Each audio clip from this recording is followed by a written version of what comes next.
সেইটো কাৰণে বৃন্দাবনৰ গোপীসকল আগৰ জন্মত কি আছিলে সত্য যুগৰ ঋষিমুনি আছিলে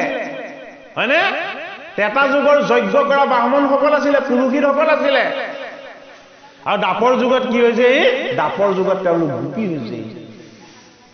সেই পুণ্যৰ বলতহে গোপী হ'বলৈ পাইছে তে গোপীসকলে কি কৰিছে যে নন্দৰ দুলালক এবাৰ চাই আহোঁগে যেতিয়া নন্দৰ দুলালেটো মানুহ নহয় এনেকে চাবলৈ আহিছে হয়নে বাৰু ও যি মানুহ নহয় সি ঈশ্বৰ তেওঁলোকৰ হৃদয়ত আগৰ পৰাই ঈশ্বৰ প্ৰেম আছেই এইবাৰ ঈশ্বৰ প্ৰেমটো ভগৱান কৃষ্ণই আকৌ জগাই তুলিছে বোলে কি মোক তোমালোকে শিশু ৰূপত চাব নালাগে ঈশ্বৰ ৰূপতে চাবা যেতিয়া নন্দৰ দুলালৰ চৰণ চাই দিলে চৰণত থকা পঞ্চচিহ্ন দেখি গ'ল পঞ্চচিহ্ন জিলিকিবলৈ ল'লে চৰণৰ পৰা জ্যোতি প্ৰকাশ পাবলৈ ল'লে গোপীবিলাকৰ আগৰ জন্মবিলাকলৈ মনত পৰি গ'ল যে এওঁ চৰণ দৰ্শন কৰাৰ লগে লগেই এইটো জন্মক পাহৰি আমি আকৌ আগৰ জন্ম পাই গৈছো কি কথা তেওঁলোকে মনে মনে ভাবিছে আকৌ কি এওঁ নৰ নহয় ঈশ্বৰ হয়নে ঘৰত গৈ পেলাই কি কৰিছে এই যে আমি দেখিছিলো কি দেখিছিলো তেওঁ চৰণ দেখাৰ লগে লগে আমাৰ আগৰ জন্মবোৰ দেখি গৈছিলো তেওঁ চৰণ দেখাৰ লগে লগে আমি আমাৰ আগৰ অতীতবোৰ গম পাই গৈছিলো কি কথা প্ৰত্যেক গোপীয়ে সেইটোকে ভাবি থাকিবলৈ লৈছে যে এইজন মানুহ হয়নে নহয় শিশু হয়নে নহয় নে পৰীক্ষা এটা কৰি চোৱা যাওক বোলে কি এওঁক আমি মাখন খুৱাম কিন্তু এওঁক মাখন আমি খোৱালেও যেতিয়ালৈকে তেওঁ নুখুজিব আমি তেতিয়ালৈকে নিদিওঁ সেইটো কাৰণে মাখন কি কৰে মন্থন কৰে শিকিয়া দাঙি থয় কৃষ্ণই খুজি খাব লাগিব কৃষ্ণই কি কৰে খুজি নাখায় চুৰ কৰি খায় চুৰ কৰি খোৱাত এটা বেলেগ আনন্দ আছে কি আনন্দ আছে যে তোমালোকে চুৰ কৰি থওঁতেও মোলৈকে থৈছিলা শিকি ৰাজ্য তোমালোকে ওপৰত তুলি থৈছিলা যে ইয়াক কৃষ্ণকে দিম যেতিয়া কৃষ্ণই খুজিব আমাৰ মাখন খাবলৈ মানে আমি তেতিয়া দিম আৰু কৃষ্ণই কি কৰিছে যে মোক মই খুজি নাখাওঁ মোলে যি বস্তু তোমালোকে আগতে ৰাখিলা সেই বস্তু মই নিজে গৈ চুৰ কৰি খাম কি বুজালে ভগৱত প্ৰাপ্তি ভগৱন্তৰ প্ৰতি যদি প্ৰেম আছে ভগৱন্তৰ প্ৰতি যদি ভক্তি আছে ভগৱন্তৰ প্ৰতি যদি শ্ৰদ্ধা আছে ভগৱানক বিচাৰি আপুনি যাব নালাগে ভগৱানে আপোনাক বিচাৰি আহিব কি বুজাইছে ওপৰত আৰি থোৱা মাখন কৃষ্ণই নিজে খাম বুলি আহিছে চুৰ কৰি খাম বুলি আহিছে কি বুজালে মোক যদি মন প্ৰাণ দি যদি মোৰ ভাৱনাত তুমি আছা তেতিয়াহ'লে তোমাৰ ওচৰলৈ মই যাম মোৰ ওচৰলৈ তুমি আহিব নেলাগে এইবাৰ এই কৃষ্ণ লীলাৰ যোগেদি ভগৱান কৃষ্ণৰ এক অদ্ভুত লীলা প্ৰকাশ কৰিছে কি কৰিলে গোপীসকলে যেতিয়া ৰিহাৰ আচল লৈ ধুনীয়াকে সাজপাৰ পিন্ধি থাকে ভগৱান কৃষ্ণই লাহেকে কাপোৰখন টানি খুলি দিয়ে তেওঁতো শিশুৱে 100টা দুখ কৰিলেও দুখ নাই হয়নে বাৰু গোপীসকলৰ বস্ত্ৰ খুলি দিয়ে গো বস্ত্ৰবিলাকক খুলি দিয়ে আৰু মাখনৰ পাত্ৰবিলাক কি কৰে ভাঙি বান্দৰক খুৱাই দিয়ে সকলো গোপী একলগ হৈ কৃষ্ণই যে তেওঁলোকক জিনা হাৰাম কৰি দিছে যি থাকিবলৈ কষ্ট দিছে গোটেইখিনি আপত্তি বিপত্তি এক কৰি এইবাৰ নন্দৰ গৃহলৈ আহিছে সকলো লগ হৈ যে এইবাৰ কৃষ্ণক ভালকে এপিটন খুৱাব লাগিব যশোদাৰ দ্বাৰা কৃষ্ণই তাৰ আগতে কি কৰিছে মা মোৰ খুব পিয়াহ লাগিছে মা মোৰ খুব পিয়াহ লাগিছে মোৰ অন্ধকণ্ড শুকাই গৈছে মোক অকণমান স্তন দান কৰা এই বুলি যশোদাৰ কোলাত সোমালে আৰু আনন্দৰে সৈতে তেওঁ কি কৰিছে যশোদাৰ অমৃত পান কৰাত লাগিছে আৰু যশোদাই চৰণ মোহাৰি দিছে ভৰিত মূৰত হাত ফুৰাই দিছে আৰু কৃষ্ণই কৈছে হে মা মোৰ কিন্তু আজি বৰ ভয় লাগিছে যদিও তুমি মোক অমৃত দান কৰি আছা মোৰ কিন্তু কিয় জানো খুব ভয় লাগিছে যশোদাই কৈছে ভয় কৰিব নালাগে মই তোমাক কোলাত লৈ আছো তোমাক কোনে কি কৰিব পাৰে নাই মোক এই বৃন্দাবনৰ গোপীবিলাকে দেখিবই নোৱাৰে আহিলে মোক মাৰিব আজি যশোদাই কৈছে তুমি অকণো শংকা নকৰিবা তুমি মোৰ কোলাত আছা তোমাক একোৱে কোনেও কৰিব নোৱাৰে এতিয়া গোপীসকলে কি কৰিছে সকলোৱে আপত্তি দিম বুলি যাওঁতে কৃষ্ণই তেওঁলোকৰ ফালে সজল নয়নেৰে চাইছে যে তোমালোকে ইমানখিনি গোপী একেলগ হৈ এই অকণমানি শিশুটিৰ আপত্তি দিবলৈ আহিব লাগেনে এতিয়া যশোদাই কি বুলি কৈছে যে যশোদাক গোপীসকলে কৈছে যে তোমাৰ দুলাল তুমি যিমান সৰল সহজ আৰু শান্ত বুলি ভাবিছা তাৰ সম্পূৰ্ণ বিপৰীত ই তোমাৰ ভয়ত তোমাৰ গৃহত ঠিকেই থাকে কিন্তু গৃহৰ পৰা বাহিৰ হোৱাৰ লগে লগে আমাৰ বস্ত্ৰ টানে আমাৰ বস্ত্ৰ খুলি দিয়ে আৰু কি কৰে আমাৰ গাখীৰবিলাক পেলাই পেলাই দিয়ে আমি যিটোকে কৰো সেইটোকে কি কৰে অশান্তি কৰেগে তা যশোদাই কৃষ্ণৰ মুখলৈ চাইছে চাই হাঁহি হাঁহি কৈছে যে হে নাই তুমিনো এই বৃন্দাবনৰ এই গোপীসকলক কিয় ইমান কষ্ট দিয়া এটা কি বুলি কৈছে ও নাহি ভয় বুলি বাণী হে বুকুত খাৱতে আনি ও মহাস্নেহে মুখেছো মা দিলা ও হিমতে নাৰায়ণ হে কিৰিলম তয় অনুক্ষণ এ শুনা কহো আৰু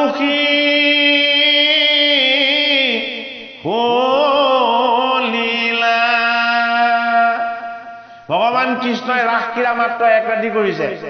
শিশু লীলা কেইবছৰ কৰিছে শিশু লীলা 6 বছৰ কৰিছে ভগৱান কৃষ্ণই ৰাস ক্ৰীড়া কৰিছে এক ৰাতি আৰু শিশু লীলা কৰিছে 6 বছৰ শিশু লীলা সময়খিনি কিয় ইমান দীঘলীয়া কৃষ্ণই কিয় তেওঁ ভক্তিৰ তত্ত্বটো শিশু লীলাৰ যোগেদি আমাক শিকিবলৈ কৈছে হয়নে এইটো কাৰণে শিকিবলৈ কৈছে এটা শিশু সদায় অবুধ এটা শিশু সদায় সৰল এটা শিশু সদায় সহজ আৰু নিৰ্মল যদি আমাৰ স্বভাৱ চৰিত্ৰ আচৰণ বিচাৰ এটা শিশুৰ নিচিনা যদি হ'ব পৰা নাই তেতিয়াহ'লে আমি ভকত হ'ব নোৱাৰিম সেইটো কাৰণে আমাৰ স্বভাৱ চৰিত্ৰ আচৰণ আৰু বিচাৰ কাৰ নিচিনা হ'ব লাগিব এটি শিশুৰ নিচিনা হ'ব লাগিব শিশুৰ স্বভাৱ চৰিত্ৰ আচৰণ কি ঐ আমাক জগতখন দিলেও সন্তুষ্ট নহয় শিশুক চকলেট এটা দিলে সন্তুষ্ট হৈ যায় হয়নে বাৰু যি অলপতে বেছি সন্তুষ্ট হ'ব পাৰে সি ভগৱান যি পালেও কেতিয়াও সন্তুষ্ট হ'ব নোৱাৰে সি কি সি ৰাক্ষস যি পালেও সন্তুষ্ট হ'ব নোৱাৰে সি ৰাক্ষস পায়ো সন্তুষ্ট নহল কোন ৰাৱণ ৰাৱণে পাবলৈ কি বাকী থাকিলে গোটেইখিনি পোৱাৰ পাছতো ৰাৱণ সন্তুষ্ট নহল এইটো কাৰণে কি ৰাৱণ ৰাক্ষস ৰাম কি ৰাম জগতৰ ঈশ্বৰ গোসাঁই বোলে কি ৰামক যিখিনি খুজিছিলে গোটেইখিনি দি দিলে গতিকে দিব পাৰিলে দেৱতা আৰু ৰাখি থব বিচাৰিলে ৰাক্ষস ক'ত আছে যিজনে দুটা হাত আছে দুটা ভৰি আছে দুটা চকু আছে ঐ আমাৰ লগতো দৈবিক গুণ আৰু আকৰি গুণ এই দুটা বস্তু ঈশ্বৰে আমাক দি পঠিয়াইছে যদি আমি বেছিকে ৰাখিব বিচাৰো যদি আমি বেছিকে স্বাৰ্থপৰ হ'ব বিচাৰো যদি আমাৰ ভাৱ চিন্তা এইবিলাক যদি বেছিকে নিগেটিভ হয় হয়নে নহয় তেতিয়াহ'লে আমি থকাখন লংকা ৰাজ্য লংকাত কোন থাকে লংকাত ৰাৱণ থাকে আৰু বাক্য কি ৰাখিছে বোলে যি লংকালৈ যায় সিয়ে ৰাৱণ হৈ যায় কথাটো ভুল জানো নহয় যদি আমাৰ বৃত্তিবিলাক বেছি আখুৰি হৈ থাকে আমি ৰাৱণ হ'ম যদি আমাৰ বৃত্তিবিলাক বেছি দৈৱগুণী হৈ গৈ থাকে তেতিয়াহ'লে আমি ঈশ্বৰ তুল্য হ'ম ভগৱান কৃষ্ণই লীলা কৰি বুজাইছে ক'ত দশম স্কন্ধ যে মোৰ মাতৃ আৰু এই বৃন্দাবনৰ গোপীসকলে কি কৰে মোৰ শিশু ৰূপটোক ভাল পায় মোৰ শিশুৰ লীলাখিনিক ভাল পায় বোলে কিয় মই ঈশ্বৰ যদিও হয় মই এটা অবুধ শিশু হৈ তেওঁলোকৰ লগত লীলা কৰিছো হয়নে বাৰু গতিকে আমিও যাতে বেছি জনা বুজা পণ্ডিত হ'বলৈ যত্ন নকৰো শিশুৰ দৰে সৰল সহজ আৰু নিৰ্মল স্বভাৱ কোনে শিকাইছে ভাগৱতৰ দশম স্কন্ধই শিকাইছে যশোদা মাতাই কৃষ্ণৰ মূৰত হাত বুলাই বুলাই কৃষ্ণই মাখন চুৰ কৰি খাইছে মাটি খাইছে ঢেৰ বদনাম যেতিয়া শুনিলে যশোদাৰ দিনা মনটো বেয়া লাগিছে ইমান বৃদ্ধ বয়সত মই এটা ল'ৰা পালো এই ল'ৰাটোৰ কোনেও গুণ গাবলৈ নাহে যিমান আহে ইয়াৰ আপত্তি দিবলৈ আহে এই বুলি যশোদাই মনতে দুখ কৰিছে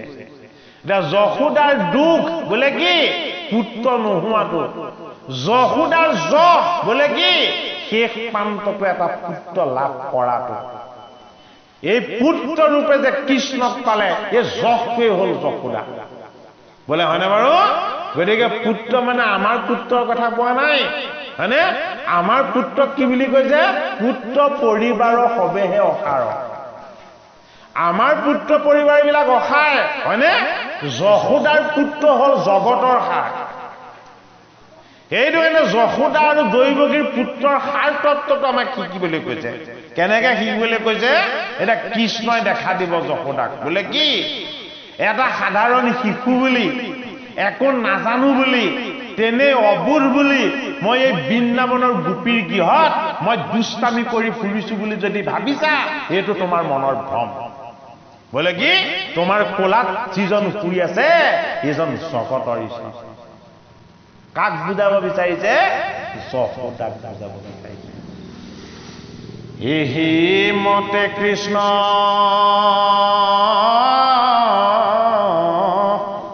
হে কিৰিয়াই আচন্তে হে পাছে গোপসী যাকে হে কৃষ্ণ মাটি খান্ত হে বুলি গেৰি পাৰে হে যশোদা শুনি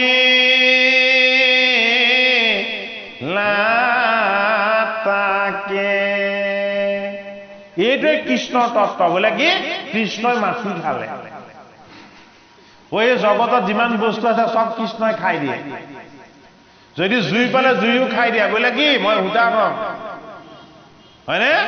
বোলে জল বোলে মই এই 7খন সমুদ্ৰ মই এই জল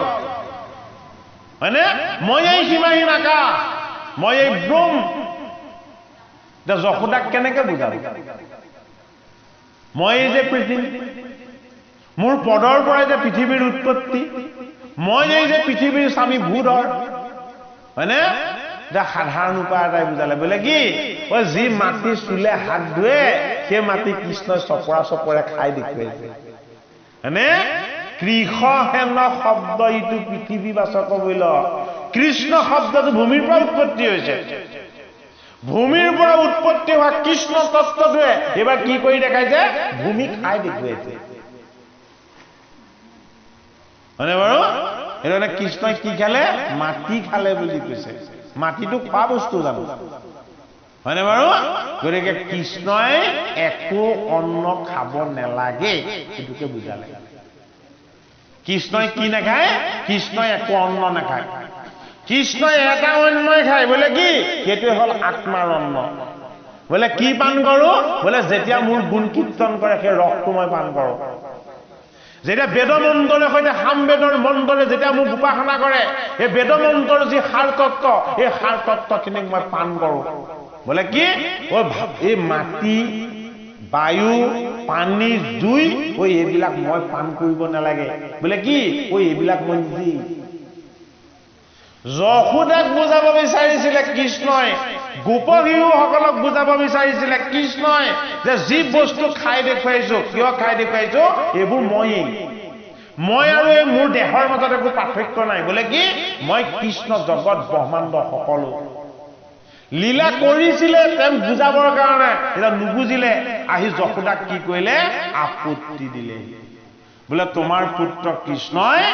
কিমান যে মাটি খালে তোমাক কবলৈ ভাষা নাই বুজাবলৈ কোনো সীমা নাই চপৰা চপৰা অকল মাটিকে খাইছে ই আৰু জীয়াই নাথাকে যশোদাই ভয় খাইছে কি বুলি ভয় খাইছে ওলাই গলে গোপীৰ গৃহত যিমান মাখন আছে তই সব খাই পেলা তই ৰাক্ষস নেকি ইমানকে খালেও তোৰ পেট নভৰে হয়নে বাৰু একমাত্ৰ গোসাঁই বোলে কি গোটেই জগতৰ অন্ন খালেও তেওঁ উদৰ পূৰ্ণ হয় একমাত্ৰ গোসাঁই বোলে কি দ্ৰৌপদীক দেখুৱাই দিছিলে বোলে সকলোৱে খাই শেষ হোৱাৰ পাছত যদি তাত এটা পাত থাকে মোক সেইকণ খাবলৈ দিবা মই খালে জগত সন্তুষ্ট হৈ যাব কৃষ্ণ লীলা দ্ৰৌপদীক শাক পাতটো বিচৰা নাছিলে জানো সেইটো খাই উদাৰ মাৰি দিয়াৰ কাৰণে দুৰ্বাসাৰ অভিশাপৰ পৰা মুক্ত হৈ যোৱা নাছিলে জানো হয়নে সেই কৃষ্ণ লীলা আমাক বুজাইছে এইবাৰ কৃষ্ণই কি কৰিছে এইবাৰ কৃষ্ণই চপৰা মাটি খালে আৰু যশোদাক আহি সেইটোকে আপত্তি দিলে এটা যশোদাই কি কৰিব এইখিনি শুনিলে আমাৰ বহুত আনন্দ লাগিব অৰ্থাৎ যশ আৰু গুণ সদায় বিচাৰি থকা এই দেহটো হল প্ৰকৃতি এই দেহটো যশোদা এই যশোদা ৰূপী দেহক ধাৰণ কৰিছে জীৱ হল ঈশ্বৰৰ অংশ আনন্দ এইটো কাৰণে আমাৰ জীৱ হল নন্দ দেহ তত্ত্ব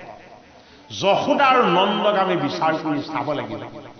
সেইটো কাৰণে ভাগৱত গ্ৰন্থ কি ভাগৱত গ্ৰন্থ বিপৰীত ভাগৱত গ্ৰন্থক বিপৰীত শাস্ত্ৰ বোলে কি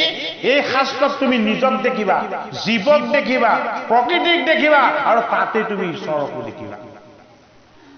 এইবাৰ ভগৱান কৃষ্ণই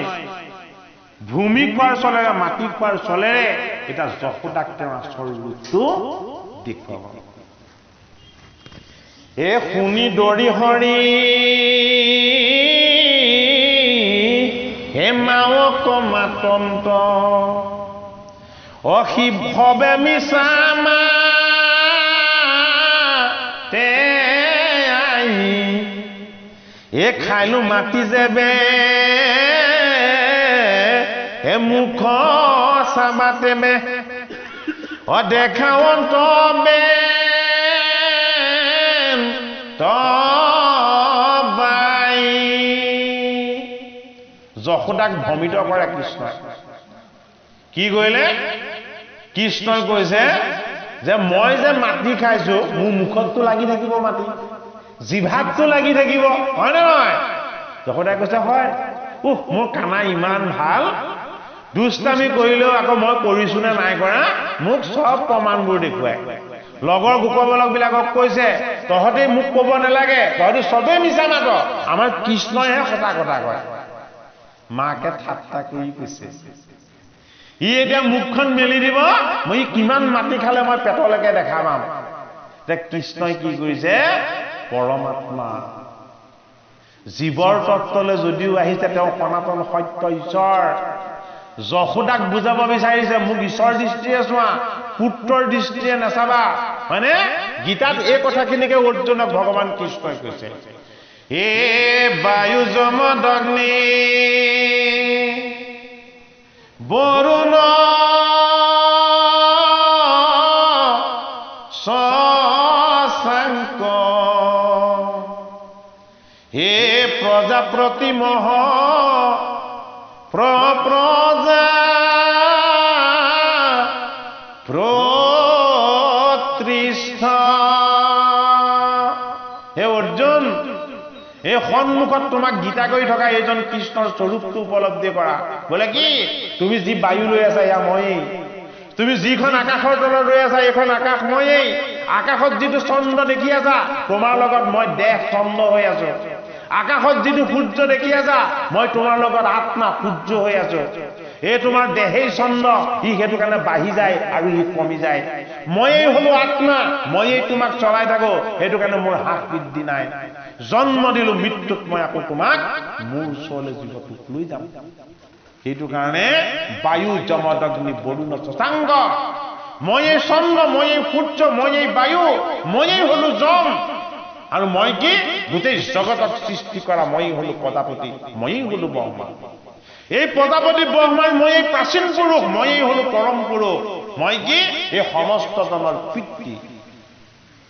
অৰ্জুনক ক'লে আৰু যশোদাক কি কৰিলে যশোদাক দেখুৱালে সেইটো কাৰণে যশোদাৰ সমান ভাগ্যৱান কোনো হ'ব পৰা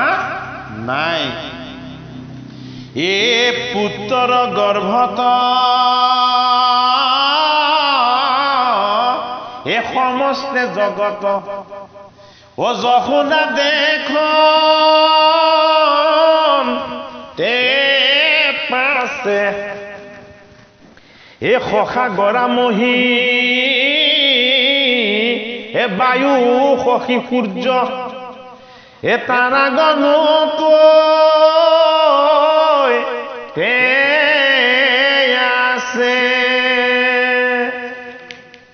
গোকুলে সহিতে এয়া আপোনাক দে ও দেখিয়া সংকি তী এ দিবা স্বপ্ন দেখো হে কিবা দেৱ মায়া ও কিবা ভ্ৰম ভয় লমতি এ নুহন্ত মানুষ এ পৰম পুৰুষ এ জানিয়া লৈ শৰণ এ বাক্যে মনে যাক এ তৰ্কিবে নপাৰি এ মই এ প্ৰণাম তানে শৰণ কি হল ভগৱান কৃষ্ণই কি কৰিলে যশোদাক অকণমানি এটা পতংগ কৰি পেলালে মুখখন মেলি দিলে তেওঁ বিৰাট ব্ৰহ্মাণ্ড হৈ গ'ল এই মুখৰ ভিতৰলৈ যশোদাকো লৈ গ'ল তেওঁ সোমোৱাই আৰু কি কৰিলে মুখৰ ভিতৰতে দেখিছে আকাশ চন্দ্ৰ সূৰ্য বায়ু আৰু দেখিছে অ যশোদা মাতাই কৃষ্ণক গালি পাৰি আছে যশোদা মাথা ঘূৰাই গৈছে কি দেখে যে তেওঁ যে কৃষ্ণক গালি পাৰি আছে কৃষ্ণক যে দাবী ধমকি দি আছে দেখিছে যশোদা মাতাই কৃষ্ণক দাবী ধমকি দি আছে আৰু সেই দৃশ্য যশোদাই নিজে চাই আছে তেতিয়া যশোদাই কি কৰিলে যে মই বাহিৰত আছিলো মোক ভিতৰলৈ লৈ আহিলে বাহিৰ ভিতৰত বোলে কি মই জীৱলোকত আছিলো মোৰ পুত্ৰই মোক শিৱলোকলৈ আনিলে হয়নে কি কৰি লৈ গ'ল আত্মা কৰি লৈ গ'ল তেওঁ গৰ্ভৰ ভিতৰলৈ যি গৰ্ভ হিৰণ্য গৰ্ভ যি গৰ্ভত গোটেই জগতখন তেওঁ ধৰি আছে সেই গৰ্ভতত্ত্বলৈ যশোদাক দৃষ্টিৰে সতি লৈ গৈছে বৰ ডাঙৰ কথা বোলে কি যদি দৃষ্টি কেনেবাকে কৃষ্ণৰ হয় দৃষ্টি কেনেবাকে গুৰুৰ হয় দৃষ্টি কেনেবাকে ঈশ্বৰৰ হয় ৮০ কিলোমিটাৰ আঁতৰত সঞ্জয়ে গীতা শুনি থাকিব আছেনে নাই কুৰুক্ষেত্ৰৰ যুদ্ধখন সঞ্জয় ৮০ কিলোমিটাৰ আঁতৰৰ পৰা শুনি আৰু চাই থকা নাছিলে জানো হয়নে বাৰু লগত থাকিও দেখা নোপোৱা কৃষ্ণ ঈশ্বৰ তত্ত্বক পৰমাত্মাক যশোদাই পুত্ৰ বুলিয়ে কোলাত লৈ স্তনপান কৰাই আছিলে এবাৰ কি কৰিলে যশোদাই কৃষ্ণক গালি পাৰি থকা যেতিয়া যশোদাই দেখিছে গোকুল নামৰ গোপ বৎস গোপী সমস্তখিনি যেতিয়া কৃষ্ণৰ গৰ্ভত দেখিলে যশোদাই কৃষ্ণৰ চৰণত ধৰি মই তোমাক দি শৰণ লৈছো তুমিয়েই মোৰ স্বামী তুমিয়েই মোৰ পিতৃ তুমিয়েই মোৰ ঈশ্বৰ তুমিয়েই মোৰ প্ৰতিপালক মই তোমাৰ মায়াটো বুজিব নোৱাৰি মই তোমাক মোৰ পুত্ৰ বুলি ভাবি তোমাক মই সেয়া গালি পাৰিছো ভয় খুৱাইছো হয়নে বাৰু তুমি মোক তোমাৰ আচল শুদ্ধ তত্ত্বটো তুমি শিকাই দিলা বুজাই দিলা আৰু মই জানিলো বোলে কি তুমি মোৰ পুত্ৰ নহয় তুমি কি গোটেই জগতে যাক আশ্ৰয় লৈ আছে সেইজন ঈশ্বৰ আৰু সেইজন ঈশ্বৰকে মই সেৱা কৰিছো প্ৰণাম কৰিছো আৰু মই মোৰ গোসাঁই বুলি মান্যতা কৰিছো এইবাৰ যশোদাই পুত্ৰৰূপী কৃষ্ণৰ চৰণত ধৰি কি কৰিলে শৰণ ললে ভজিলে আৰু স্তুতি কৰিলে কি বুজালে আমাৰ এগৰাকী মাতৃয়ে সতী সন্তান পুত্ৰ কন্যা সমস্তখিনিৰ দায়িত্ব অৰ্পণ বা দায়িত্ব পালন কৰি থকা সত্ত্বেও পৰম পিতা পৰমেশ্বৰ দুইমুখী নন্দন কৃষ্ণ প্ৰতিদিনে অকণমান শ্ৰদ্ধা ভক্তি আৰু সেৱাৰে সৈতে ঈশ্বৰ সুখৰ যিখন আনন্দ এই আনন্দখন লাভ কৰি থাকিব পাৰে এফালে সংসাৰী সিফালে ঈশ্বৰ হয়নে বাৰু এই সংসাৰীসকলক উদ্ধাৰ কৰিবৰ কাৰণে কি কৃষ্ণৰ চৰিত্ৰ কৃষ্ণৰ লীলা কৃষ্ণৰ যশ আৰু কৃষ্ণৰ গুণ দশম স্কন্ধ ভগৱান কৃষ্ণৰ জন্ম কৰ্ম লীলা ভাগৱত দ্বাদশ তত্ত্বযুক্ত দ্বাদশ সংগযুক্ত ঈশ্বৰ তত্ত্বৰ দশম স্কন্ধ ভাগৱতৰ কি ভগৱান কৃষ্ণৰ বাংময় মুখপদ্ম এই মুখপদ্মত কি আছে দুটা দৃষ্টি আছে এটা নাক আছে মুখ আছে হয়নে নহয় দুখন কাণ আছে নে নাই হয়নে সেইটো কাৰণে সমস্ত তত্ত্ব কৃষ্ণই লীলা কৰি দেখুৱাইছে হয়নে ভগৱান কৃষ্ণৰ মুখপদ্মৰে কি দেখুৱালে মুখপদ্মৰ শক্তিটোৰ যোগেদি দেখুৱালে বোলে মোৰ মুখৰ ভিতৰলৈ সোমাই যশোদাক লৈ আহিলো গোটেই পৃথিৱী নহয় জগত ব্ৰহ্মাণ্ড দেখা পালে যেতিয়া বনাগ্নিয়ে গোপবালকসকলক খেদি আহিছিলে মই মোৰ মুখৰ পৰা অগ্নি উলিয়াই গোটেই বনাগ্নিখিনিক মই পেটত ভৰাই গলো তইছনে নাই দশমতি গোটেইখিনি কথা আছে য'ৰ পৰা উৎপত্তি হৈছে জগত য'ৰ পৰা উৎপত্তি হৈছে ব্ৰহ্মাণ্ড য'ত লয় হৈছে সমস্ত তত্ত্ব এই সমস্ত তত্ত্বৰ সাৰ তত্ত্ব হ'ল কি কৃষ্ণ এইটো কাৰণে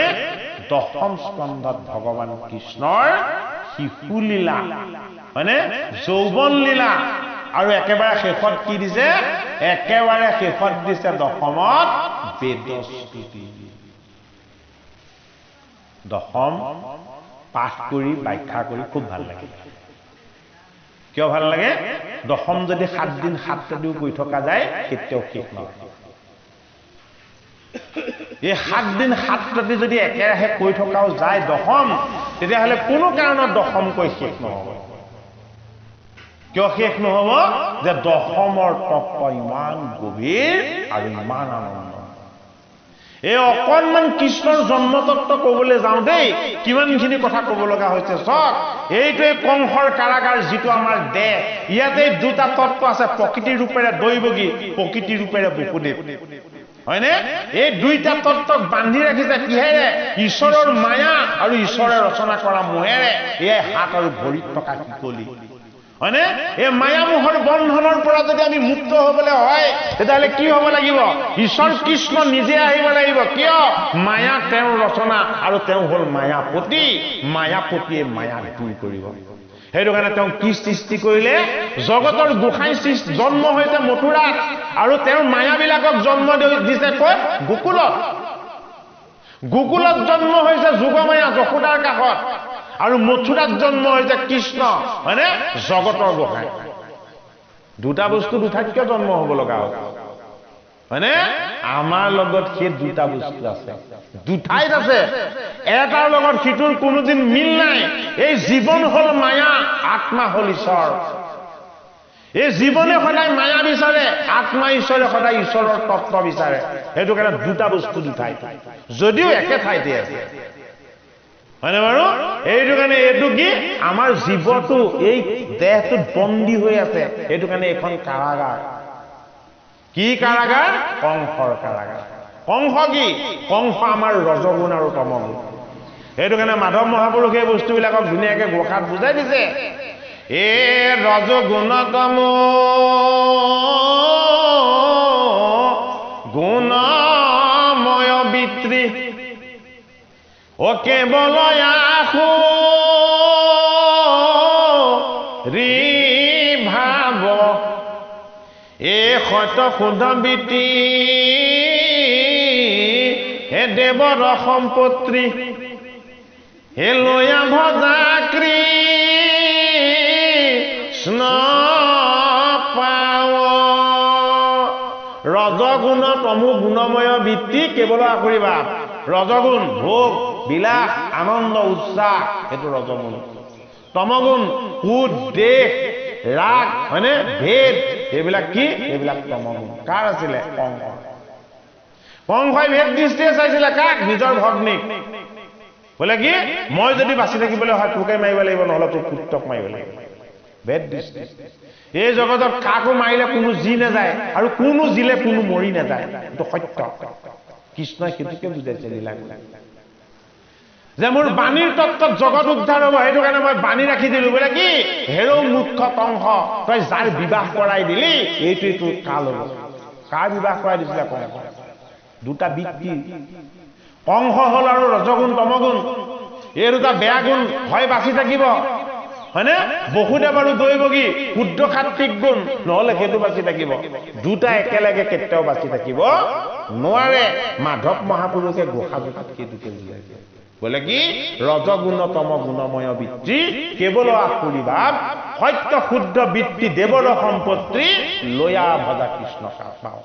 সত্য শুদ্ধ বৃদ্ধি কাৰ বসুদেৱৰ দেৱৰ সম্পত্তি কাৰ দৈৱকী সেইটো কাৰণে দৈৱকী পুত্ৰ পদ সেৱা কৰ্ম একে সিমানে মাত্ৰ তত্ত্ব অৰ্থত কৈছে আমাৰ সেৱাটো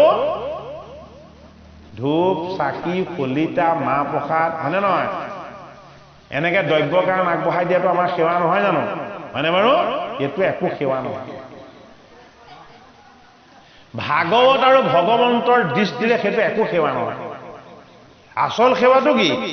যদি তুমি জীৱ এটাক বিপদৰ সময়ত যদি তুমি তাক সেৱা কৰিছা যদি তুমি প্ৰকৃততে মানুহক ভাল পাইছা যদি তুমি প্ৰকৃততে জগতক ভাল পাইছা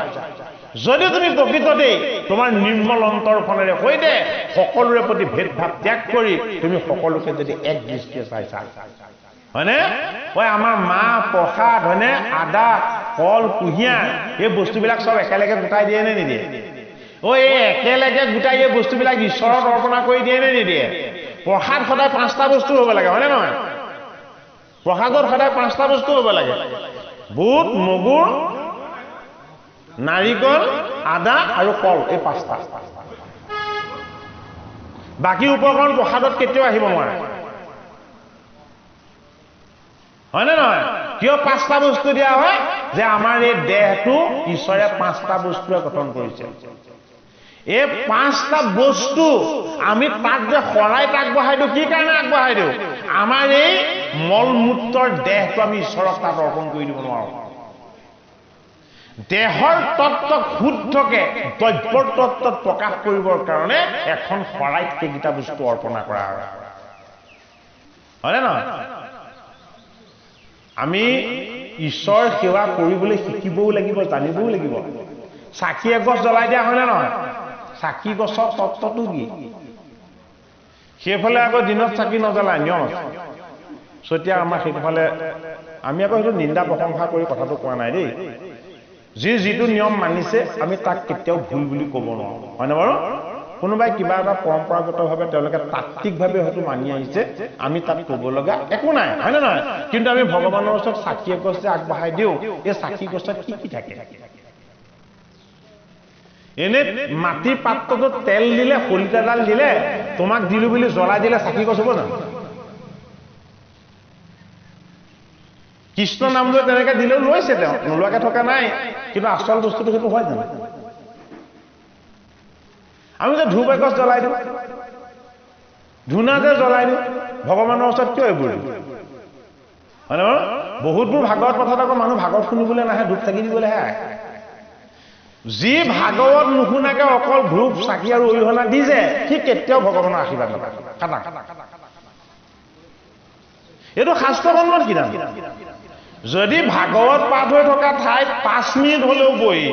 যদি কেনেবাকে ভগৱন্তৰ কথা শুনা নাই তেতিয়াহ'লে ভগৱানক ধূপ চাকি কলিতা তেল যদি দিলেও ভগৱানে কেতিয়াও নলয় কিয় নলয় আপোনাক ধৰক আপুনি আমাক মাতি আনিছে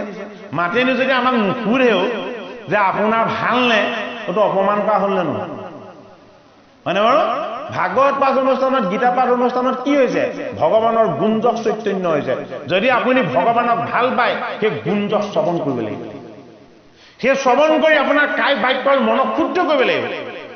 কায় বাক্য আৰু মনক যদি শুদ্ধ কৰিছে তেতিয়াহ'লে কি হ'ব জীৱটো শুদ্ধ হ'ব জীৱ যদি শুদ্ধ হৈছে তেতিয়াহে ঈশ্বৰৰ আশীৰ্বাদ পাব ঈশ্বৰৰ আশীৰ্বাদ আমাৰ দেহটোক লাগে জানো এইটো মল মূত্ৰৰ দেহ ইয়াক ভোগ বিলাস লাগে আনন্দ লাগে ইয়াক ঈশ্বৰৰ আশীৰ্বাদৰ কোনো প্ৰয়োজন নাই দেহটো হ'ল এটা উপায় অৱলম্বন ঈশ্বৰৰ আশীৰ্বাদটো কাক লাগে আমাৰ লগত থকা পৰা প্ৰকৃতি জীৱটোক লাগে জীৱৰ সদ্গতিৰ কাৰণে ভাগৱত গীতা পাঠ কৰোৱা দেহৰ সদ্গতি নহয় জীৱৰ সদ্গতি হয়নে বাৰু গতিকে ক'বই লাগিব ৰাইজে বৰ আগ্ৰহেৰে বাট চাই আছে বন্তি গছৰ তত্ত্বটো হয়নে বন্তি গছ এটা গছাৰ ওপৰত সদায় দিয়া হয় যদি গছা দিয়া নহয় এইফালে পাত হলেও দিয়া হয় পাতটোকো গছা বুলিয়ে ধৰা হয় তত্ত্বৰ ওপৰত হয়নে এই যিটো পাত্ৰত বন্তি গছ দিয়া হ'ল সেই পাত্ৰটোৱে হ'ল কি বাসুকী নাগেৰে সৈতে কি কৰা হৈছিলে অমৃত মন্থন কৰা হৈছিলে অষ্টম স্কন্ধ অমৃত মন্থন কৰা যিটো শক্তি সামৰ্থ্যৰ যিটো উপায় এই উপায়টোৱেই হ'ল এই গছাটো বাসুকী তত্ত্বটো হয়নে তোমাৰ অমৃত মন্থন কৰি তোমাকেই দিম হয়নে নহয় কিহত দিম মাটিৰ পাত্ৰটো কিহ হেন শব্দ ইটো পৃথিৱী বাচক হইল কৃষ্ণই দশমত মাটি খাই দেখুৱাইছে কিয় খাই দেখুৱাইছে এই মাটিৰ পাত্ৰতেই মোক পুজিবা কেনেকে পুজিবা মাটিৰ পাত্ৰত তেল দিবা এই তেল কি ভক্তি ৰস সেৱা ৰস নাম ৰস ঈশ্বৰৰ গুণ ৰসৰ ৰস আৰু গুৰুৰ আশীৰ্বাদৰ ৰস কি তেল এইটো কাৰণে তেল দিওঁতে প্ৰথম স্মৰণ হ'ব লাগিব গুৰু দ্বিতীয়ত স্মৰণ হ'ব লাগিব ভগৱন্তৰ নাম তৃতীয়ত স্মৰণ হ'ব লাগিব ভকত বৈষ্ণৱ সমস্ত আৰু চতুৰ্থত স্মৰণ হ'ব লাগিব কাক পৰম পিতা পৰমেশ্বৰ দৈৱকী নন্দন কৃষ্ণ পৰম্পৰাগতভাৱে যিটো বন্তিকচ আগবঢ়োৱাৰ নিয়ম আমাৰ গুৰু পৰম্পৰা মতে হয়নে প্ৰথম পাত্ৰটো লেতেৰা হৈ থাকিলে কেতিয়াও নহ'ব পাত্ৰটো ভাৱ ভক্তি আৰু শ্ৰদ্ধাৰ চাৰ্ফ চাবোনেৰে সৈতে ধুব লাগিব মনত ৰাখিব কথাটো চাকি গছৰ পাত্ৰটো কিহেৰে ধুব লাগিব ভাৱ ভক্তি শ্ৰদ্ধা আৰু অন্তৰৰ শুদ্ধতাৰে সৈতে তাক ধুব লাগিব সেইটো কাৰণে চাকি গছ সদায় পৰিষ্কাৰ কৰি লোৱা পৰিষ্কাৰ চাকি গছত গুৰুক স্মৰণ নামক স্মৰণ কৃষ্ণক স্মৰণ আৰু ভকতক স্মৰণ চাৰিটা বস্তুৰ স্মৰণেৰে ভক্তিৰ ৰস নিৰ্মাণ কৰা হয় এই ভক্তিৰ ৰস হ'ল তেল অথবা ঘি এই ভক্তিৰ ৰস দিয়াৰ আগত তাত এডাল শলাকানি দিয়া হয় এই শলাকানি হ'ল জগত জীৱ সংসাৰ এই সমস্তবিলাককে ধাৰণ কৰি থকা শুদ্ধ পবিত্ৰতাৰূপী আত্মাৰ ধৰ্ম শক্তি শলাকানিডাল কি ধৰ্ম নিজেই ঈশ্বৰ নিজেই ধাৰণ কৰা এই পৃথিৱীখনক মধ্যাকৰ্ষণ শক্তিয়ে ধাৰণ কৰিছে যি শক্তিয়ে আমাৰ দেহটোকো সেই শক্তিয়ে ধাৰণ কৰিছে এই শক্তিটোৰ তত্ত্বটোৰ নাম হ'ল ধৰ্ম এই ধৰ্মই হ'ল কলিতা সেইটো কাৰণে বগা হ'ব লাগিব বগা কিহৰ প্ৰতীক পবিত্ৰতাৰ প্ৰতীক পুণ্যৰ প্ৰতীক আত্মাৰ প্ৰতীক আৰু ঈশ্বৰৰ প্ৰতীক এই বগা কলিজাডালত শলাকানি মাৰি নিদিলে কিন্তু বন্তি পুৰা নহয় শলাকানি মাৰি এডাল সদায় বন্তি গছত দিব লাগিব বোলে কি গুৰুজনৰ প্ৰতি শ্ৰদ্ধা পিতৃ মাতৃৰ প্ৰতি ভক্তি জগতৰ প্ৰতি কুশল মংগল জীৱৰ প্ৰতি দয়া আৰু ক্ষমা এই সমস্ত জনৰ প্ৰতি সপ্ৰেম সদাচাৰ শলাকানি হয়নে ৰাম কৃষ্ণ হৰি তোমাৰ নাম তোমাৰ গুণ তোমাৰ যশ তোমাৰ উপাসনা তোমাৰ পূজা আৰু তোমাৰ কৃপা এই সমস্তখিনিক অগ্নি কৰি বন্তি জ্বলাই দিয়া হৈছে হয়নে বন্তি গছ দেখাকে জ্বলিব নেদেখাকে আপোনাকো পোহৰাই ৰাখিব সেইটো কাৰণে বন্তি এগছেই জ্বলাব লাগে তাত আৰু লাখ লাখ বন্তি জ্বলোৱাৰ প্ৰয়োজন নাই এগছ বন্তি যদি জ্বলাই দিয়ে জগতৰ ঈশ্বৰ তাতে সন্তুষ্ট হৈ যাব পোহৰ আৰু সুগন্ধি বোলে কি দুইটাই তত্ত্ব পোহৰ কোনেও ধৰি ৰাখিব নোৱাৰে সুগন্ধি কোনেও ধৰি ৰাখিব নোৱাৰে হয়নে ঈশ্বৰ আত্মা পৰমাত্মা তেওঁকো কোনেও ধৰি ৰাখিব নোৱাৰে সেইটো কাৰণে ধূপ আৰু চাকি গছেৰে সৈতে ঈশ্বৰ তত্ত্বক প্ৰকাশ কৰা হয় এই ব্যৱস্থাটো আমাৰ গুৰু ধৰ্মত আছে এইটো কাৰণে দশমত কৃষ্ণই এইবাৰ কি খালে মাটি খালে যি মাটিৰ পাত্ৰত তেল ঢালি কৃষ্ণক পূজা কৰা হয় এইটো কাৰণে ভগৱান কৃষ্ণই এই মাটিক ইমান ভাল পায় যে তেওঁ খাই দেখাইছে কথাখিনি বুজি পোৱা হৈছেনে বাৰু হা দশম স্কন্ধৰ কৃষ্ণ তত্ত্ব অত্যন্ত আনন্দময় এই তত্ত্ব কথা যদি কেনেবাকে কোনোবাই অকণমান হৃদয়ংগম কৰি ল'ব পাৰিছে আটাৰো আঁতৰত থকা কৃষ্ণ আহি হৃদয়ত থাকিলে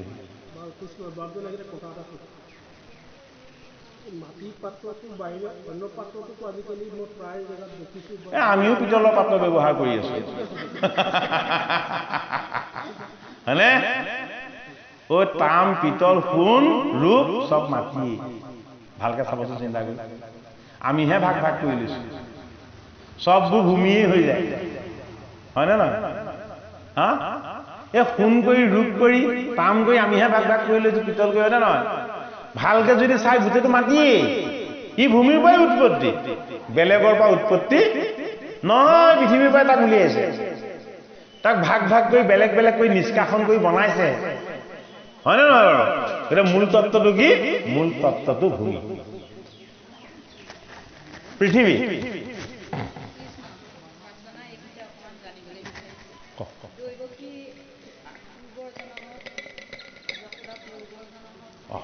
আছিল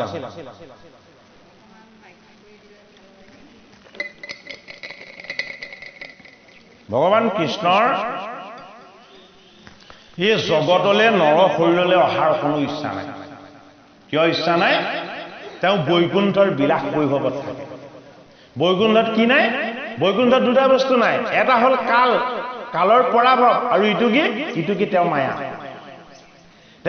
আৰু তেওঁ কালৰ পৰাভৱ এই দুটা বস্তু বৈকুণ্ঠত নাই সেইটো কাৰণে তেওঁ বৈকুণ্ঠত নিষ্কাম নিষ্ক্ৰিয় হৈ তাকে অত্যন্ত আনন্দ পায় এটা তেওঁ পুত্ৰ ৰূপেৰে পাব বিচাৰিছে কোনে ব্ৰহ্মাৰ পুত্ৰ সুতপায় এই সুতপাৰে এগৰাকী ভাৰ্যাগৰাকীৰ নাম আছিলে কি পিঞ্চি এই সুতপা আৰু পিঞ্চিয়ে পুত্ৰ লাভৰ কাৰণে তেওঁলোকে সংসাৰ কৰিলে আৰু কি হৈছে তেতিয়া সময়ৰ কথাটো ভালকে বুজি লওক দেই তেতিয়া সকলো নাৰী কুমাৰী হৈ থাকে ঋতুমতী নহয় সেইটো সময় সকলো নাৰীয়ে কুমাৰী সেইটো সময়ত ঋতুমতী হোৱাৰ ধৰ্মটো নাই আৰু আয়ুসটো কিমান তেওঁলোকৰ যিমান দিন জি থাকিবলৈ ইচ্ছা কৰে সিমান দিন জীয়াই থাকিব পাৰে হয়নে তেওঁলোকৰ মৃত্যু নাই বুলি ক'লেও বহাই কোৱা নহয় এই পৃথিৱীখন যিমান দিন বাচি থাকিব তাৰ 10 গুণ সময় তপস্যা কৰিছে পৃথিৱীখন যিমান দিন বাচি থাকে তাৰ 10 টাইমছ টাইম দিব্য 12,000 বছৰ কোনে তপস্যা কৰিছে সুতপা আৰু পিঞ্চি কিহৰ কাৰণে এটা পুত্ৰ লাগিলে ঈশ্বৰে তেওঁলোকৰ কষ্টত দেখি ভকতবৎসল ভগৱানে আহি আশীৰ্বাদ দিলে বোলে কি উদ্দেশ্যনো ইমান কঠোৰ সাধনা কৰিলা এটা কৈছে আমাক এটি পুত্ৰ লাগে ঠিক আছে কোনে নহয় পুত্ৰ হলে নহব তোমাৰ নিচিনা হ'ব লাগিব কাৰণ গোসাঁইক বৰ ধুনীয়া দেখিলে জগতৰ ঈশ্বৰতকৈ সুন্দৰ কোন হ'ব পাৰে অকল সুন্দৰ নহয়তো শ্যাম সুন্দৰ যিমান সেউজীয়া সদায় সেউজীয়া হৈ থকা সদায় কুমাৰ হৈ থকা যৌৱন প্ৰাপ্ত হৈ থকা কোনো দিন জড়তাৰ চিন প্ৰৱেশ হ'ব নোৱাৰা তেওঁ সদায় কি পুৰুষী হৈ থাকে পুৰুষৰ ওচৰত সেইটো কাৰণে তেনে তৰুণ পুত্ৰ হৈ পাবৰ কাৰণে ভগৱানক যেতিয়া খাটিলে ভগৱানে কি বুলি ক'লে তথাস্তু তথাস্তু তথাস্তু তিনিবাৰ ক'লে যেটো ভগৱানৰ অহংকাৰ দিনটা 17তম হয়নে তেওঁ তিনি গুণত প্ৰকাশ হয় সেইটো কাৰণে তেওঁ তিনিবাৰ তথাস্তু ক'লে এই এবাৰ যে ক'লে সেইবাৰ তেওঁ হৰি ৰূপেৰে অৱতাৰ ল'লে কি হয় পিঞ্চি গৰ্ভৰ ৰূপেৰে তেওঁ হৰি ৰূপত এবাৰ অৱতাৰ লৈ লীলা কৰিলে দ্বিতীয়বাৰ এই সুতপা আৰু পিঞ্চি জন্ম হ'ল কি হয় কশ্যপ আৰু অদিতি কশ্যপ আৰু অদিতি হৈ সুতপা আৰু পিঞ্চি জন্ম ল'লে জীৱকে দুটাই 2 নম্বৰবাৰ জন্ম ল'লে আৰু সেইবাৰ ঈশ্বৰ কি হৈ আহিলে কপট ৰূপত আহিলে চলনা ৰূপত আহিলে বতু ৰূপত আহিলে বাওনা ৰূপত আহিলে এইবাৰ আহিলে বামন ৰূপেৰে বলিচনন ভাগৱতৰ 8ম স্কন্ধ পাঠ হলে কিখিনি পাব নহলে নিপেন শইকীয়া ইউটিউব চেনেল চাব গোটেইটো দিয়া আছে পাই যাব বলিচলনৰ তত্ত্ব দেই তাৰপিছত এই 3 নম্বৰ অৱতাৰটো এইবাৰ তেওঁ দাপৰ যুগত লৈছে বোলে কি ৰূপত কৃষ্ণ ৰূপত কশ্যপ সাধনময় সঞ্জীৱনী বিদ্যা তেওঁৰ লগত আছিলে পৰীক্ষিতক জীয়াবৰ কাৰণেও কশ্যপ আহিছে কিন্তু বৰ ডাঙৰ কথা সেইজন কশ্যপে আকৌ ইয়াত কি হৈ জন্ম ল'লে বসুদেৱ হৈ জন্ম ল'লে ভগৱন্তৰ জীৱবিলাকৰ এটা জীৱ 1000টা হ'ব পাৰে আৰু 1000টা জীৱ এটা হ'ব পাৰে বৰ ডাঙৰ কথা ইফালে কশ্যপ তেতিয়াও আছে পৰীক্ষিতক জীয়াবলৈ আহিছে হয়নে কিন্তু সেই কশ্যপে আকৌ আহি কি হৈ জন্ম লৈছে বসুদেৱ হৈ জন্ম লৈছে আমাক কি বুজালে এটা জীৱ 1000টা হৈ ল'ব পাৰে ভাগৱত শাস্ত্ৰত বুজাইছে যদি তেওঁ সহস্ৰ জন্মৰ ভোগ কৰিব লগা হয় সহস্ৰ শাখাত জন্ম হৈ যাব এই বসুদেৱ হ'ল প্ৰথম জন্মত সুতপা দ্বিতীয় জন্মত কশ্যপ আৰু তৃতীয় জন্মত বসুদেৱ এটা বসুদেৱ হ'ল এটা তত্ত্ব বসু মানে পৃথিৱী দেৱ মানে পৃথিৱীক ধাৰণ কৰি ৰাখিব পৰা শক্তি সেইটো কাৰণে বসুদেৱ মানে কি পুৰুষ দৈৱকী মানে কি দৈৱকী মানে দৈবিক গুণ দয়া ক্ষমা প্ৰেম কৰুণা ভক্তি এই পাঁচটাক একেলগে দৈৱকী বুলি কোৱা হয় সেইটো কাৰণে দৈৱকী কি দৈৱকী হ'ল দেৱী সেইটো কাৰণে দৈৱকী পুত্ৰৰ পদ সেৱা দয়া ক্ষমা প্ৰেম কৰুণা আৰু ভক্তি এই পাঁচটা গুণৰ গৰাকী হৈ ভকত বৈষ্ণৱৰ চৰণ সেৱা কৰিব লাগিব সেইটো দৈৱকী পুত্ৰৰ পদ সেৱা অহংকাৰী হৈ অভিমানী হৈ স্বাৰ্থপৰ হৈ তেনেকুৱা ধৰণৰ কৰ্ম কৰিলে নহব শুদ্ধভাৱে কৰিলে সেইটো কাৰণে নন্দ আছিলে এজন বসু দ্ৰোণ নামৰ বসুজনে নন্দ ৰূপত জন্ম লৈছে আৰু যশোদা ধাৰা নামৰ এগৰাকী দেৱী আছিল আপোনাৰ প্ৰশ্নকেইটা উত্তৰ গোটেইকেইটা হ'ল কৃষ্ণ হে ৰাম হে এন্তে মূৰপতি হে যতা গোপ গোপী হে মই বজেশ্বৰী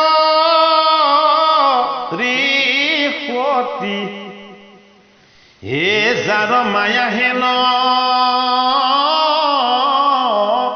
হে কুমতি কৰাৱে হে তেন্তে আমে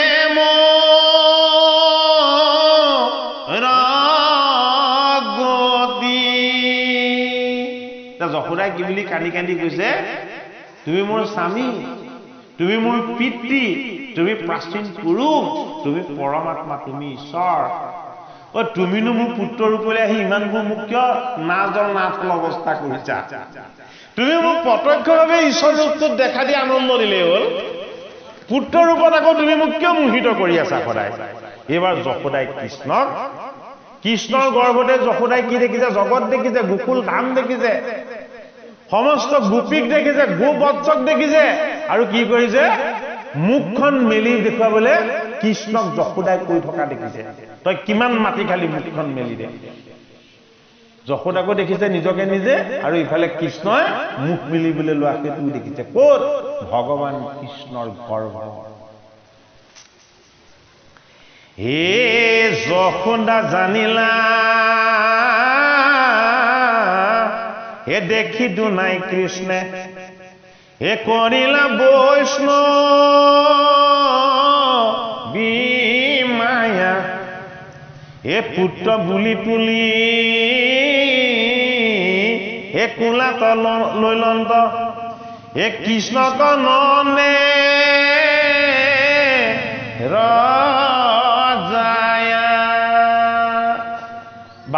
বাসুদেৱে আকৌ কি কৰিলে তেওঁ ঈশ্বৰ ৰূপটোৰ পৰা তৎক্ষণাত নিমিষতে আকৌ তেওঁ জীৱৰ ভক্তলৈ আহিলে তেওঁ যশোদাই কি কৰিছে যশোদাই এইবাৰ দেখোন দেখিছে কৃষ্ণৰ মুখ মেলি আছে আৰু তেওঁ কৃষ্ণৰ মুখখন চাই আছে আগতে কিখিনি দেখিছিলে তেওঁ মনত পেলাবলৈ যত্ন কৰিছে মনত পেলাব পৰা নাই তেওঁ মায়াৰ দ্বাৰা চব পাহৰাই দিলে এইটো হৰিৰ বিষ্ণুৰ মায়া শক্তিটো দেখাইছে যে মোৰ মায়া শক্তিটোক বুজি পোৱাটো ইমান সহজ কথা নহয় যশোদাক বুজাইছো নুবুজে গোপীসকলক বুজাইছো নুবুজে মানে বাৰু আৰু সেইটো কাৰণে মোৰ মায়াৰ পৰা যদি মুক্ত হ'বলৈ হয় তেতিয়াহ'লে মোক জানিব লাগিব কাক জানিব লাগিব কৃষ্ণক জানিব লাগিব অ নিপতি শুকত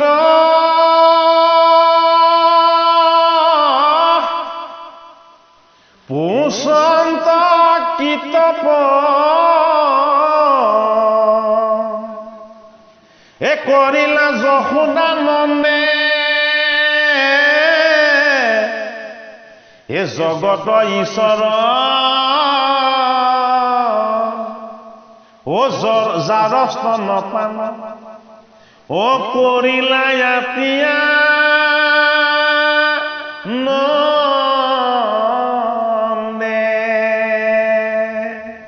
কথাখিনি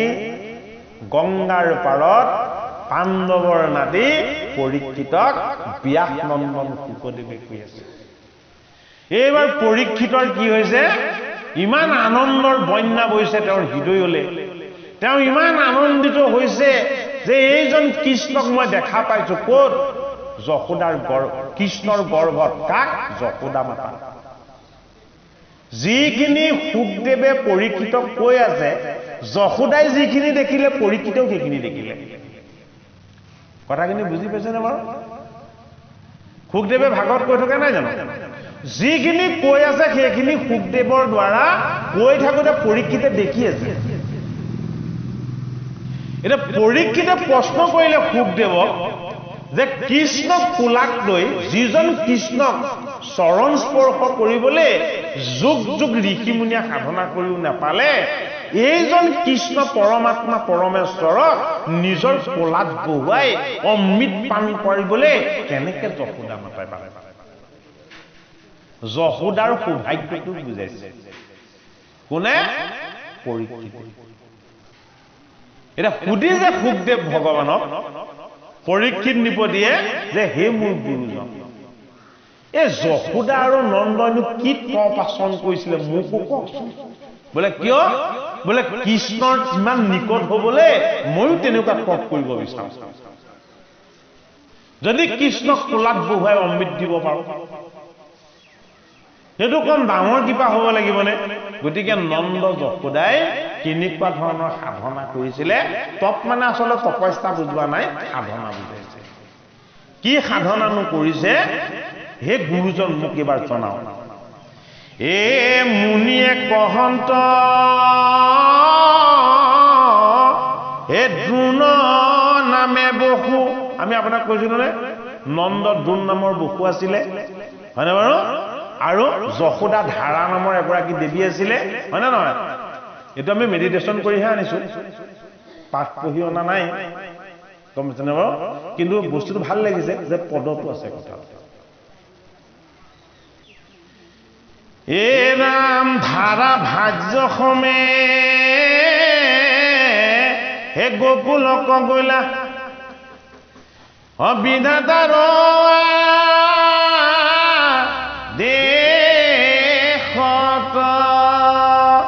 উপদেশ কৰিব লাগে আৰু এটা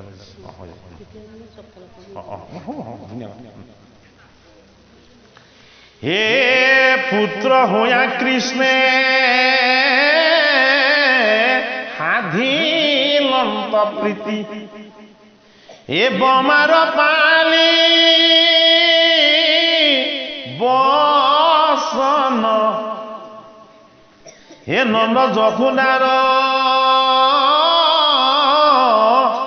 হে পৰম ভগতি হে বহাইলন্ত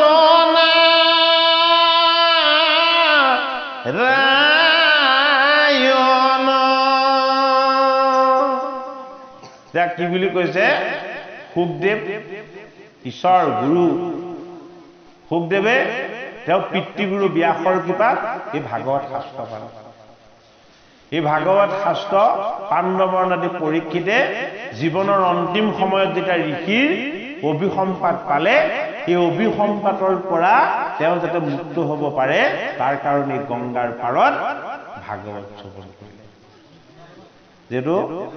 আৰু অলপ পাঠ ব্যাখ্যা কৰিবলৈ মন আছিলে বাৰু কিন্তু আজি সময়ৰ ঘড়ীয়ে আমাক আৰু 15 মিনিট সময়হে দিছে এ শুনি মোক সৰ্বজন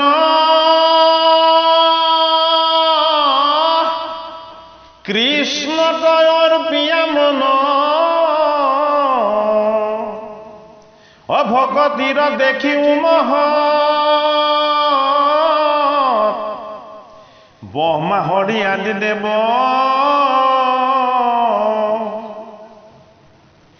যাক সদা কৰে শিৱ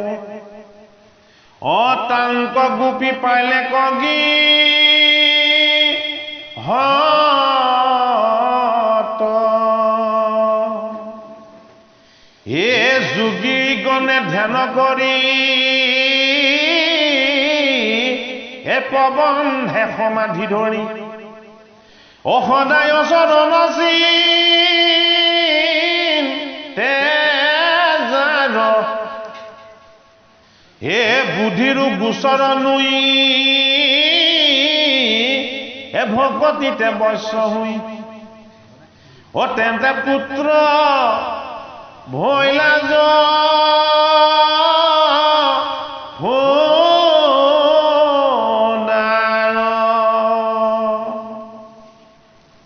ও যিটো দেৱ ভগৱন্ত এ নাহি জান আদি অন্ত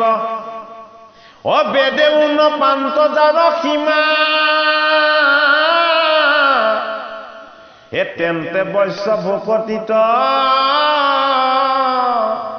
এ হেনকে ভকতি হিত ও ভকতিৰ কি কৈব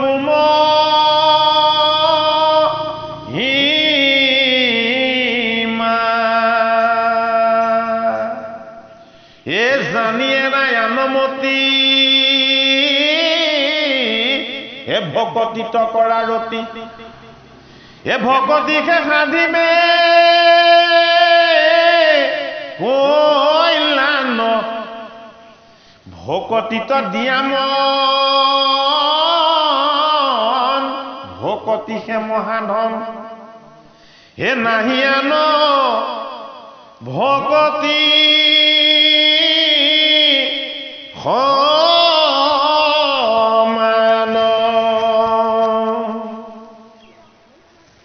এ চাৰিও বেদৰ মাজে এ কৃষ্ণৰ নামৰ বাজে ও নাহি গতি দাতা সংসাৰত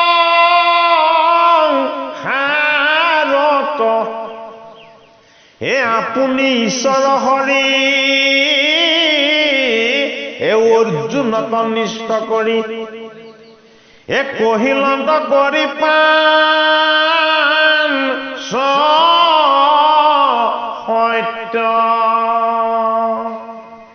ভগৱান কৃষ্ণই কৃষ্ণৰ নাম কৃষ্ণৰ ভক্তি আৰু কৃষ্ণৰ তত্ত্ব কিমান বেছি মহিমাযুক্ত ঈশ্বৰ ভক্তি এইটো বুজাবলৈ কি কৰিছে ভগৱান কৃষ্ণই অৰ্জুনৰ আগত 5 বাৰ সত্য খাইছে নিজে 5 বাৰ সত্য খাইছে আমাৰ যে সত্য তিনি সত্য কৰি গলো বুলি কৃষ্ণই তিনি সত্য নহয় 5 সত্য খালে কাৰ ওচৰত নিজৰ ভকতৰ ওচৰত অৰ্জুনৰ ওচৰত অৰ্জুননো তেওঁক কি ভক্তিৰ কথা সুধিছিলে 5 বাৰ সত্য খাব লগা হ'ল অৰ্জুনে ভগৱান কৃষ্ণক সুধিছিলে এ কি হেতু নকৈলা কৃষ্ণ হে নাম ৰমহদ এতিয়া ভগৱান কৃষ্ণই অৰ্জুনক কৃষ্ণ নামৰ মহিমানো তুমি মোক কিয় নকলা তোমাৰ কৃষ্ণ নামটো কি পাপ বেছি সংহাৰ কৰিব নোৱাৰে নেকি এই বুলি অৰ্জুনে প্ৰশ্ন কৰিছে তোমাৰ যিবিলাক নাম আছিলে প্ৰত্যেক নামেই কিমান কিমান পাপ খণ্ডন কৰিব পাৰে তুমি মোক পৰিমিত কৰি অপৰিমিত কৰি সকলো কলা কিন্তু সন্মুখত তুমি কৃষ্ণ ৰৈ আছা আৰু এই কৃষ্ণৰ নামটো মহিমা কথা মোক কোৱা নাই মানে এটা কৃষ্ণই কৃষ্ণ নামৰ মহিমা এবাৰ নিজে ক'লে এ যদিও বাহও মই হেন কতিয় বতাৰ এ তথাপি নাপাওঁ কৃষ্ণ নাম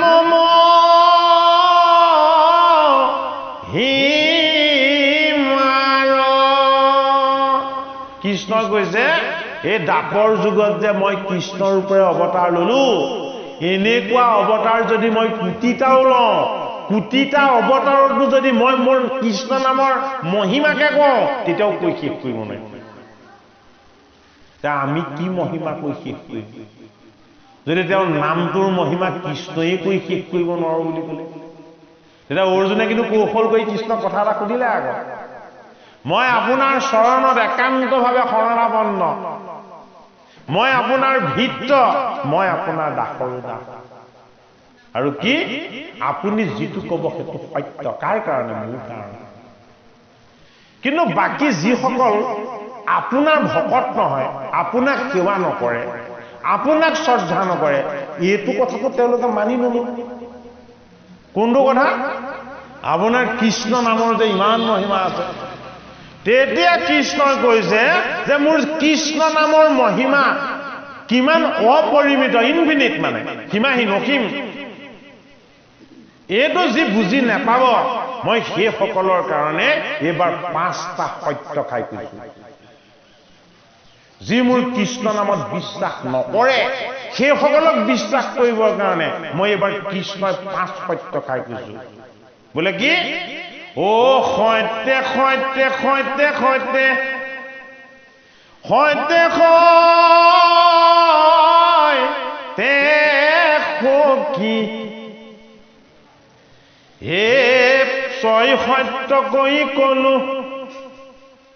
গুইপক নাৰাখি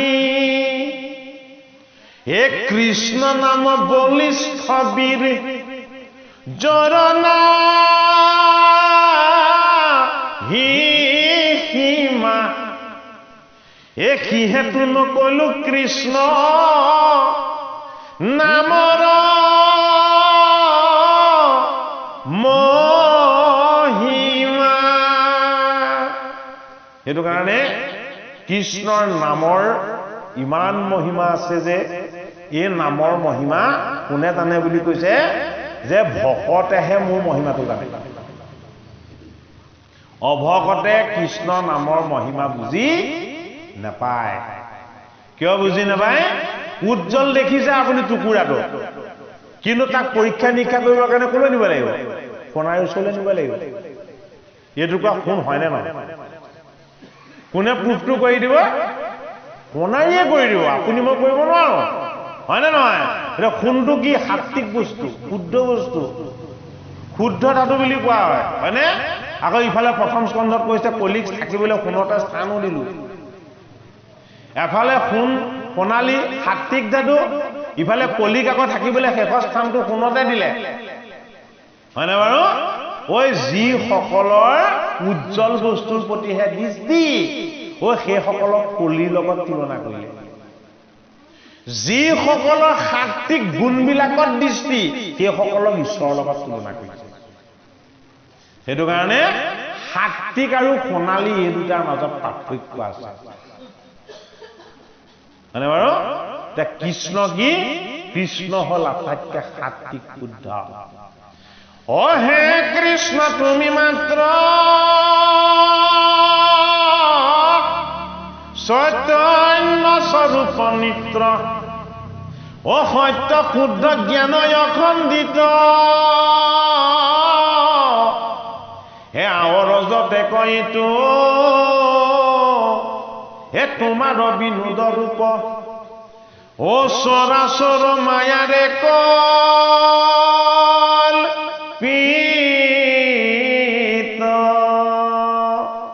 আমি যে কৃষ্ণৰ ৰূপ এটা কল্পনা কৰো, কৰো নে নকৰো? সেইটো বিষ্ণু মায়া। অৰ্জুনৰ আগত যে ভগৱান কৃষ্ণই গীতা কৈ আছে, অৰ্জুনক যে দেখা পাই আছে, অৰ্জুনক কৃষ্ণই মাজে মাজে কয় এইটো মোৰ মায়াৰ ৰূপ। সেইটো কাৰণে কি কৰিছে? একাদশ যুগত ভগৱান কৃষ্ণই কলে মোৰ আচল ৰূপটো এবাৰ চাই লয়। বোলে কি? দিব্য দৃষ্টি দি দিছো তোমাক। আচল ৰূপটো কি? বোলে বিশ্বৰূপ। ভগৱান কৃষ্ণৰ আচল ৰূপটো কি? বিশ্বৰূপ। অৰ্জুনৰ দৰে একান্ত ভকতেও খন্তেক সময় চাই থাকোতেই কি হল? হাৰ্ট ফেল হবৰ উপক্ৰম হৈ গল, মুচকচ যাবৰ উপক্ৰম হৈ গল। তেওঁ দেহৰ জ্যোতিয়ে তেওঁৰ চকুক অন্ধ কৰি দিবলৈ লৈছে। ইফালে দিব্য দৃষ্টি কৃষ্ণই দিও লৈছে। তাৰ পাছতো যেতিয়া সহন কৰিব নোৱাৰা হল, কৃষ্ণৰ চৰণত ধৰি অৰ্জুনে খুব কান্দি কান্দি কৈছে, হে গোসাঁই, এইটো ৰূপ তুমি সম্বৰণ কৰা, এইটো ৰূপ তুমি সম্বৰণ কৰা। তোমাৰ আটাইতকৈ শ্ৰেষ্ঠ ৰূপ এই দুই ভুজ, দুই চৰণ, এয়াই তোমাৰ শ্ৰেষ্ঠ ৰূপ। অৰ্জুনে ভয় কৰা দেখি ভগৱান কৃষ্ণই কি কৰিছে? আকৌ নিমিষতেই বিশ্বৰূপৰ পৰা সন্মুখত ক্ষুদ্ৰ ৰূপ কৃষ্ণলৈ আহি দেখাইছে। বিৰাটতেই ক্ষুদ্ৰ, ক্ষুদ্ৰতেই বিৰাট।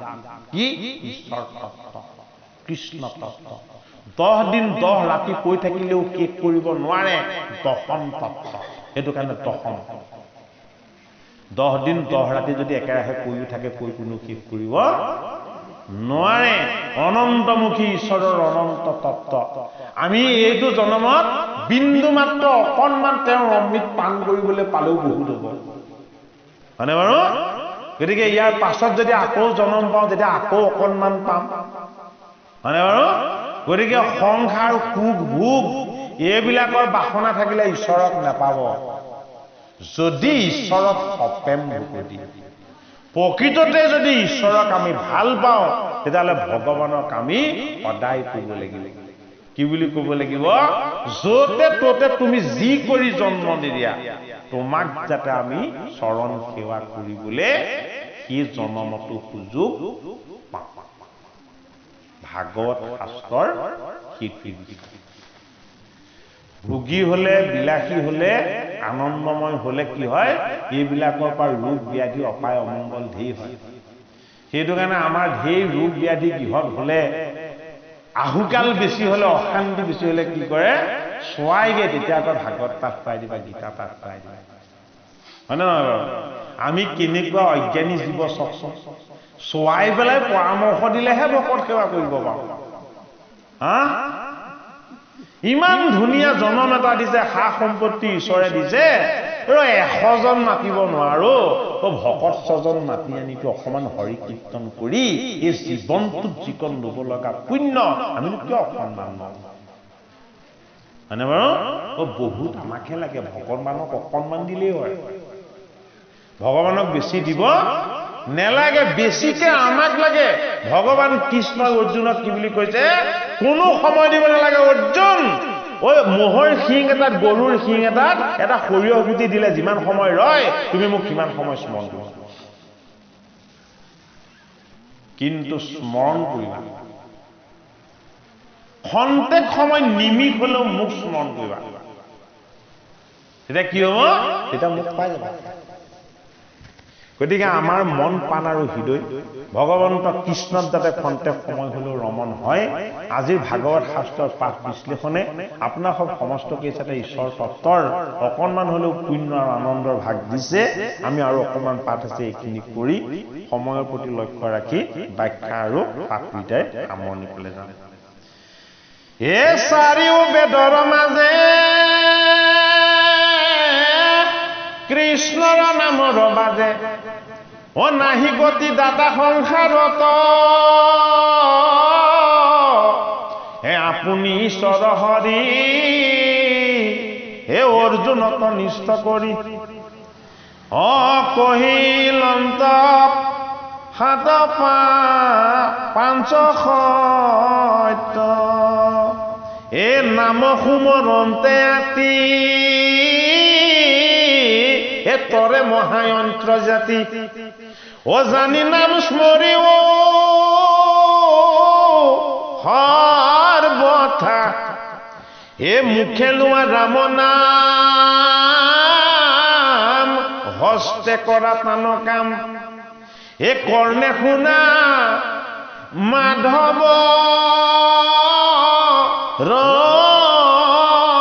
কথা, কেনে আছা বাট চাই, অবিলম্ব কানু জোৰাই, কালে আখি ধৰিলে গৰাখী, বিনে হুৱে আয়ু পাত, এৰায়ো কালৰ হাত, মাধৱৰ চৰণ পাহি,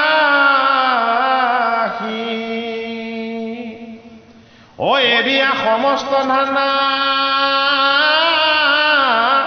ৰাম নাম গলে মানা, জানি সবে শাস্ত্ৰৰ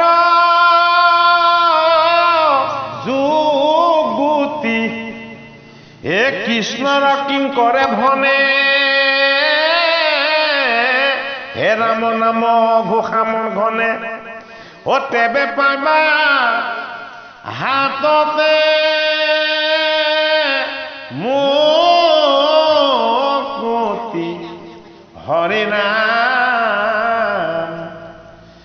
ৰাম ৰাম ৰাম। চাৰিখন বেদ অধ্যয়ন কৰিলে কি হয়? চতুৰ্বেদী ব্ৰাহ্মণ হয়। তিনিখন বেদ অধ্যয়ন কৰিলে কি হয়? ত্ৰিবেদী হয়। দুখন বেদ অধ্যয়ন কৰি বেদ জানিলে কি হয়? দ্বিবেদী হয়। হয়নে? দ্বিবেদী, ত্ৰিবেদী আৰু চতুৰ্বেদী। যি দুখন বেদ জানে তেওঁ দ্বিবেদী লিখে, যি তিনিখন বেদ লিখে সি ত্ৰিবেদী লিখে, যি চাৰিখন বেদ জানে সি চতুৰ্বেদী লিখে। হয়নে বাৰু? যজ্ঞ কোনে কৰিব পাৰে? চতুৰ্বেদী ব্ৰাহ্মণেহে কৰিব পাৰে। চতুৰ্বেদী ব্ৰাহ্মণেহে যজ্ঞ কৰিব পাৰে। এতিয়া এই কলি যুগত কি কৰিলে? বোলে চাৰি বেদৰ মাজে কৃষ্ণৰ নামৰ বাজে। এই চাৰি বেদত যিমানবিলাক যজ্ঞ দান বধ তপ দিয়া আছিলে, কলি যুগত সেইবিলাক চব আউটডেটেড হৈ গ'ল। এতিয়া আমি লেণ্ডলাইনত কথা পাতিম জানো? এণ্ড্ৰইড আৰু আইফোনৰ দিনত যদি লেণ্ডলাইনৰ কথা পাতিবলৈ বিচাৰো, তেতিয়াহ'লে চিনেমা বনাব লাগিব, নাটক কৰিব লাগিব, হয় নে নহয়? গতিকে এতিয়া সেই যজ্ঞ দান বধ পূজা পাতল সেইবোৰ আউটডেটেড বস্তু। এইটো কলি যুগ, বিজ্ঞানৰ যুগ, একবিংশ শতিকা চলি আছে, হয়নে নহয়? এইটো হ'ল আটাইতকৈ শ্ৰেষ্ঠ যুগ। বোলে কি? চাৰি বেদৰ যিমান জ্ঞান আছিলে তাতকৈ শ্ৰেষ্ঠ। বোলে কি? ভগৱান কৃষ্ণৰ নাম। চাৰিও বেদৰ মাজে কৃষ্ণৰ নামৰ বাজে, হয়নে? চাৰি বেদত বাদ দিয়া, কৃষ্ণৰ নামক সাৰ কৰা। বোলে কি? কৃষ্ণৰ নামেহে জীৱক সদ্গতি দিব। হে ৰাম চাৰিয়া বিষয় ধানা, হে ৰাম নাম গলে মানা। জানি সবে শাস্ত্ৰৰ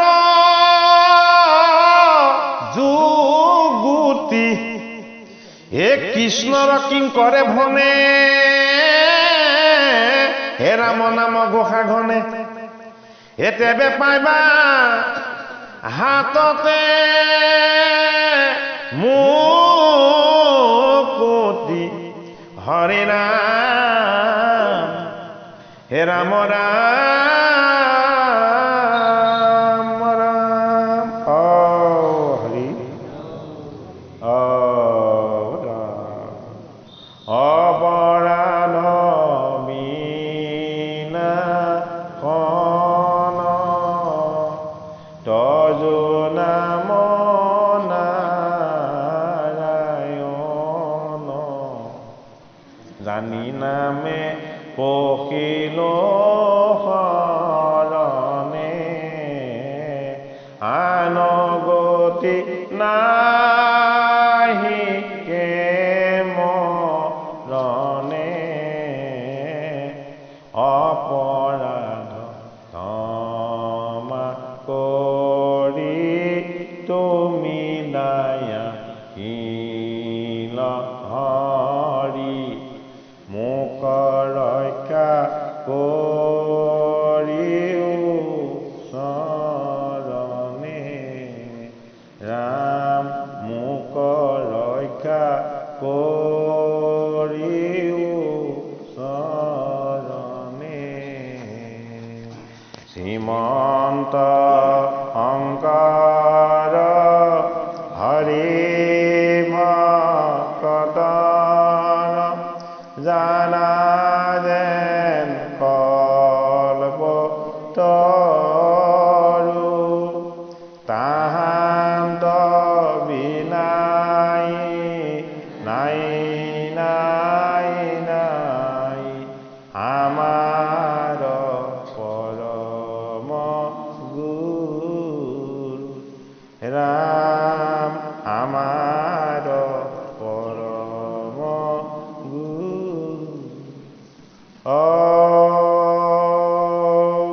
হৰি